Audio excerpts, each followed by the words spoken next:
Baik, ada hal yang menarik kalau kita mengambil dari sudut teologis dulu sedikit. Rasulullah itu selalu mengatakan bahwa menikah itu sunnahku gitu. Menikah itu adalah jalan sunnah. Artinya juga ada yang mengartikan bahwa menikah itu adalah setengah dari ibadah gitu.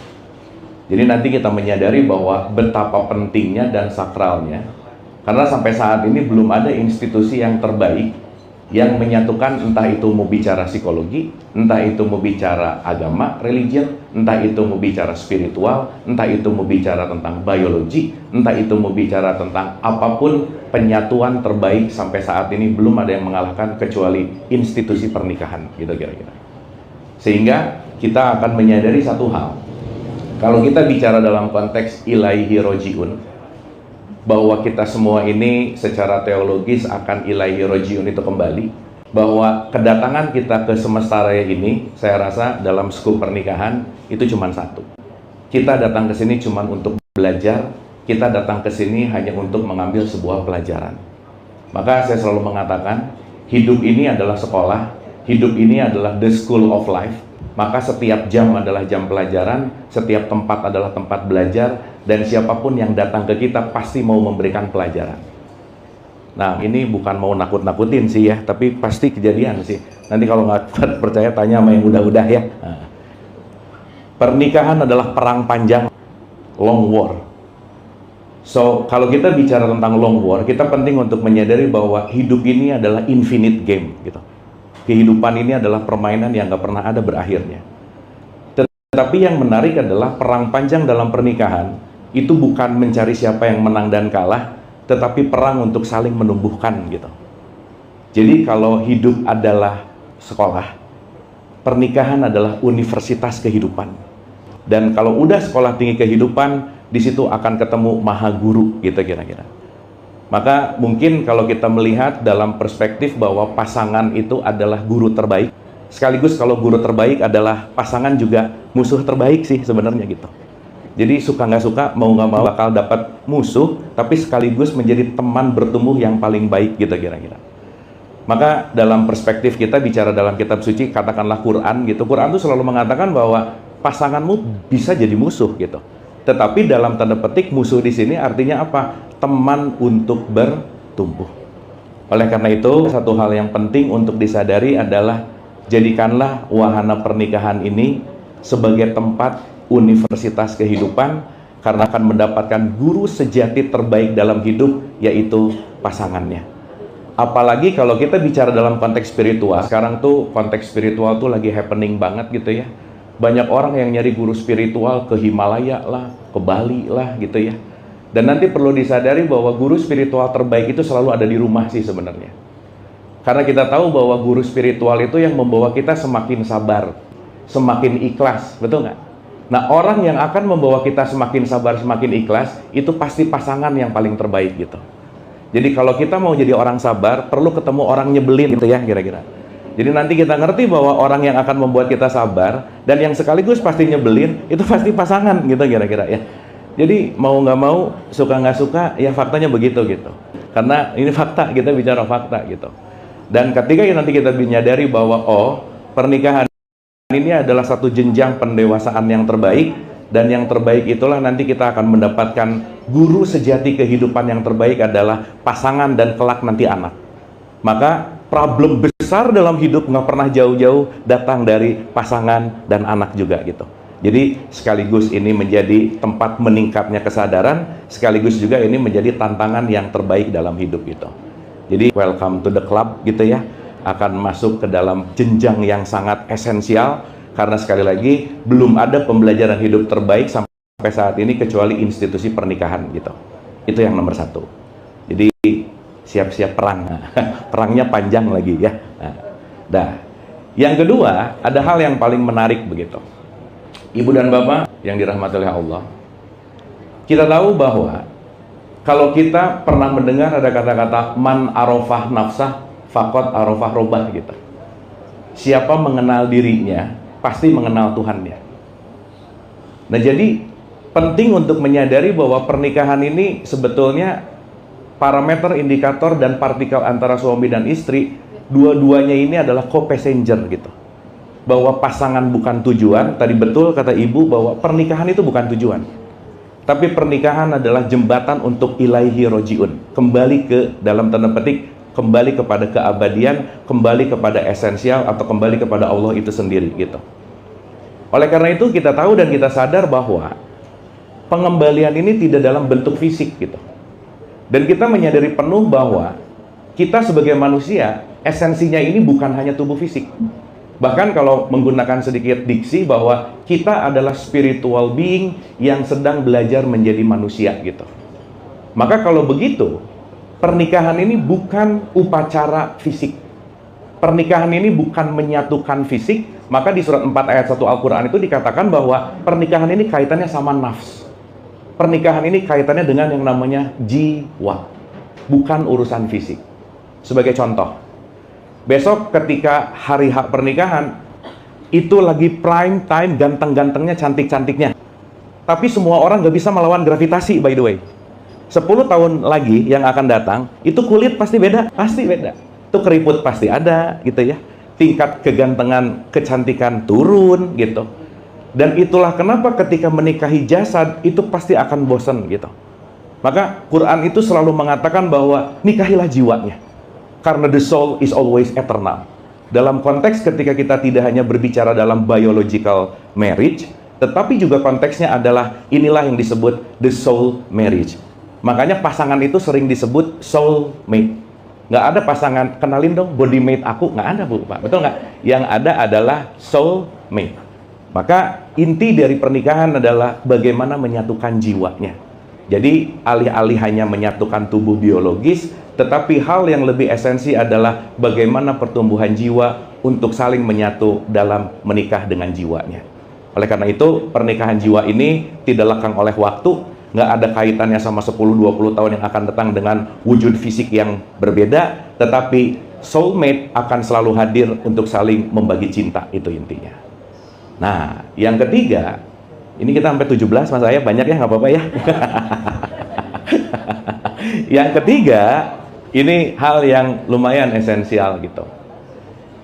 Yang nomor satu apa, Ibu Bapak? Wah, Ibu Bapak nggak menyimak nih, nah, lumayan nih ya.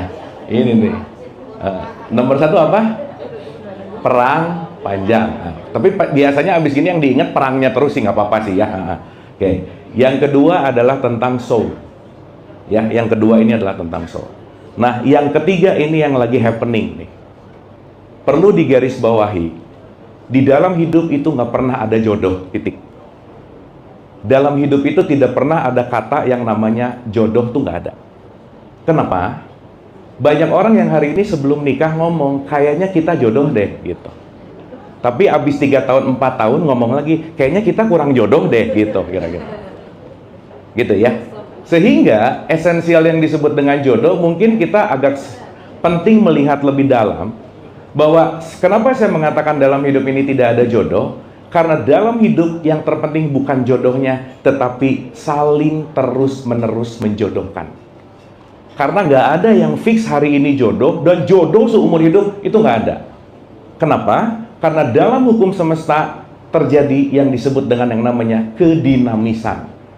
Maka kalau kita tidak punya kekuatan beradaptasi, kita nggak punya kekuatan untuk berubah, kita akan sulit untuk memupuk yang namanya jodoh gitu. Jadi kalau besok-besok, ya maaf ya, kamu kok berubah, pasti akan ada perubahan.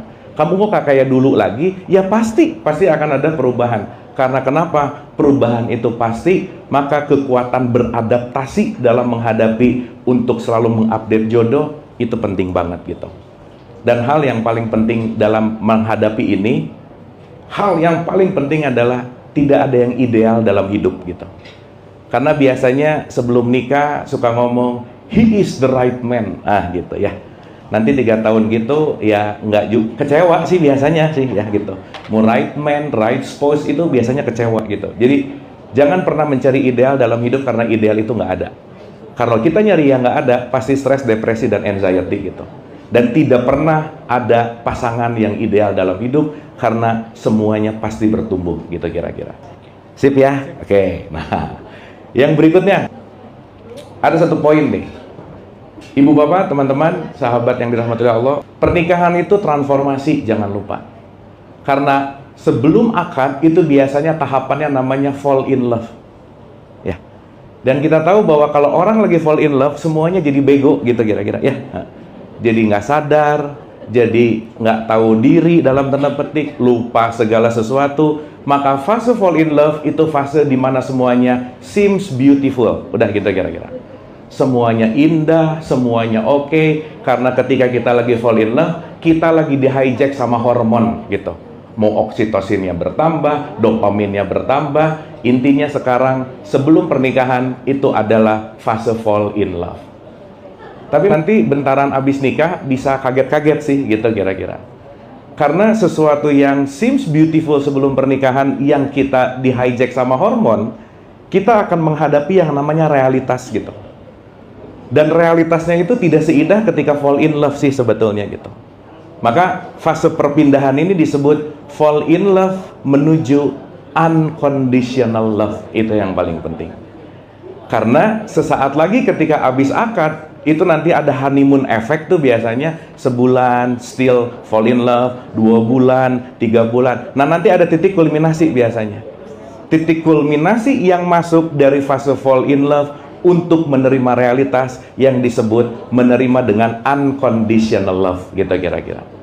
Nah maka siap-siap banyak terkejut dalam pernikahan gitu, dan kita mengerti dan menyadari bahwa ini sekali lagi perang panjang gitu, dan ini sesuatu hal yang dinamis. Oleh karena itu salah satu hal yang paling penting, bedakan antara mencintai dan melekat gitu. Karena kalau true love, I will make you happy, itu namanya true love. Tapi kalau melekat, you have to make me happy gitu.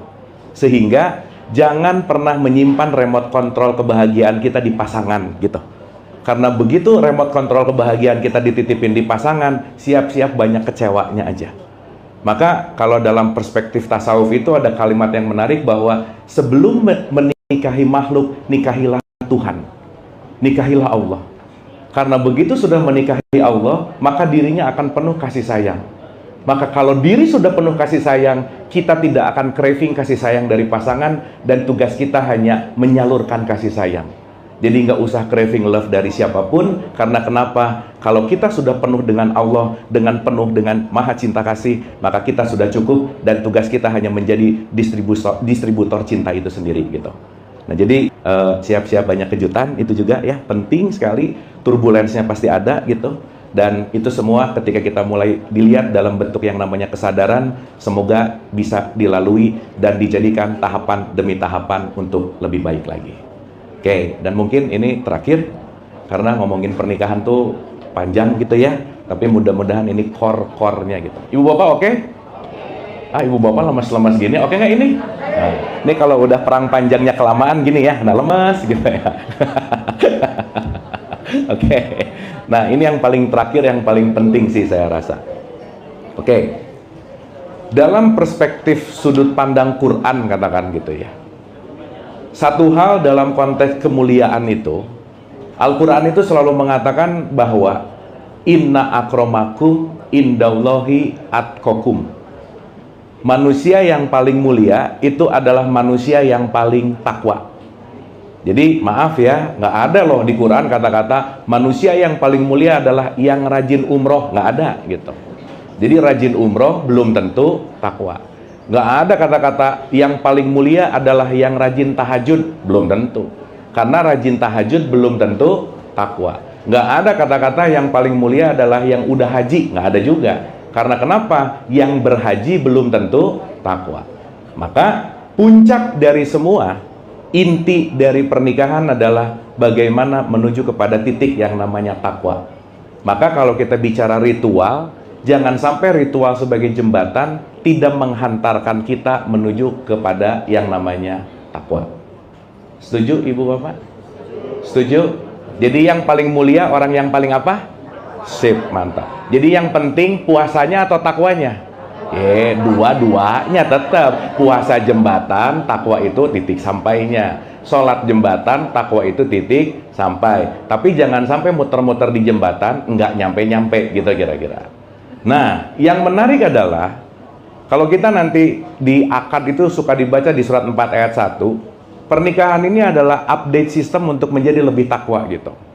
Nah, kebanyakan orang ngomong takwa, tapi kadang-kadang nggak tahu indikator parameter takwa itu apa. Karena ya mohon maaf, kebanyakan yang kita lakukan dalam agama itu hanya terpapar oleh dogma dan doktrin gitu misalnya. Cuman pokoknya katanya.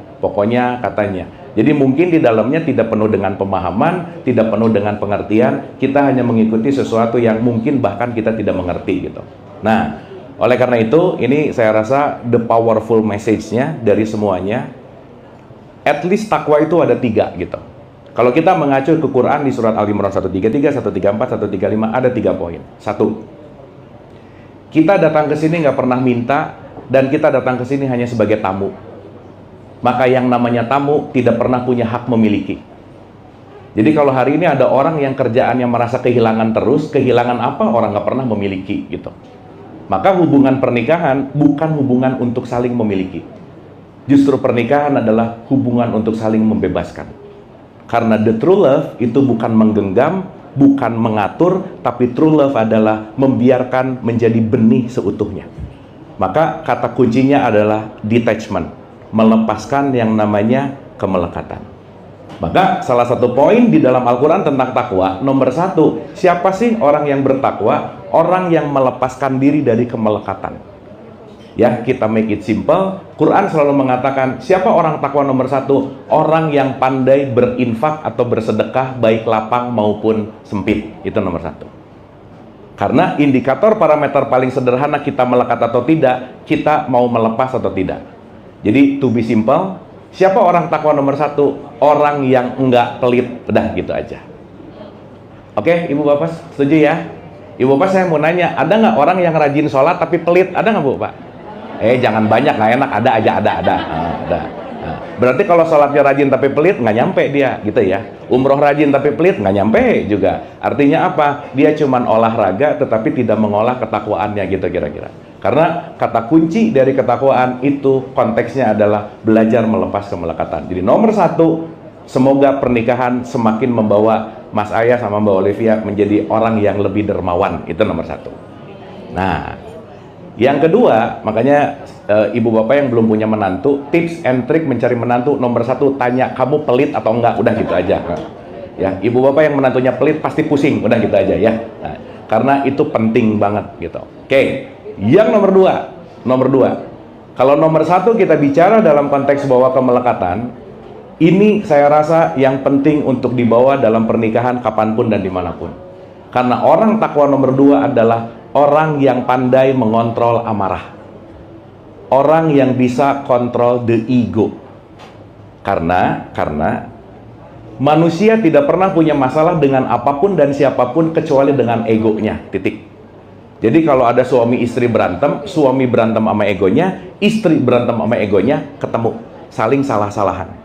Padahal semua masalah, semua musuh, semua apapun kesulitan tidak terletak dari luar, tapi terletak pada egonya. Dan yang menarik adalah ego itu di dalam diri kita. Jadi kalau ada masalah, jangan cari jalan keluar, tapi cari jalan ke dalam. Karena kenapa? Masalahnya nggak pernah ada di luar, tetapi selalu ada di dalam. Itu yang paling penting. Ya, jadi itu yang kedua. Nah, yang ketiga, ini kesuksesan inti ada di nomor 3, bahwa tidak mungkin pernikahan penuh dengan sakinah kalau tidak membawa permaafan yang banyak. Maka orang yang takwa adalah orang yang selalu bisa memaafkan. Dia ringan untuk minta maaf dan tidak berat untuk memaafkan. Jadi, bawalah stok maaf sebanyak-banyak, karena ini pasti bakal dipakai seumur perjalanan pernikahan. Karena tanpa memaafkan, tidak akan ada penerimaan. Dengan memaafkan, ada penerimaan. Dengan penerimaan, akan ada pertumbuhan. Oke, tapi yang pasti, mudah-mudahan apa yang nanti akan dihadapi, ini sebagai milestone, kita udah ngobrol panjang lebar ya, dengan banyak sekali preparation, dan sekali lagi senantiasa kuat, diberikan kekuatan, diberikan ketakwaan, dan senantiasa rumah tangganya sakinah, mawaddah, dan warohmah. Amin. Saya rasa cukup, Ibu dan Bapak. Kita akhiri dengan hening sejenak, boleh? Memohon keridoannya supaya kita santai rileks sejenak, kita berdoa, kita mengantarkan spirit selalu diberikan kekuatan, di dalamnya ada penuh welas asih. Dengan welas asih itu bisa selalu mengisi rumah tangganya dengan ketakwaan dan bertumbuh untuk lebih takwa lagi. Al-Hadiniyah Al-Fatihah. Auzubillahi minasyaitonirrajim. Bismillahirrahmanirrahim. Alhamdulillahirabbil alamin. Ar-Rahmanirrahim. Maliki yaumiddin. Iyyaka na'budu wa iyyaka nasta'in. Ihdinas siratal mustaqim. Siratal ladzina an'amta 'alaihim ghairil maghdubi 'alaihim waladdallin. Allahumma rabbighfirli wa li walidayya warhamhuma kama rabbayani shaghira. Rabbana atina fid dunya hasanah wa fil akhirati hasanah wa qina adzabannar wa adkhilnal jannata ma'al abrar. Ya Aziz, Ya Ghafar, Ya Rabbal Alamin. Subhana rabbika rabbil izzati amma yasifun. Wassalamun ala mursalin. Walhamdulillahi rabbil alamin. Amin, amin ya Allah ya Rabbal Alamin. Terima kasih, hatur nuhun, semoga bermanfaat. Wabillahi taufiq wal hidayah. Assalamualaikum warahmatullahi wabarakatuh.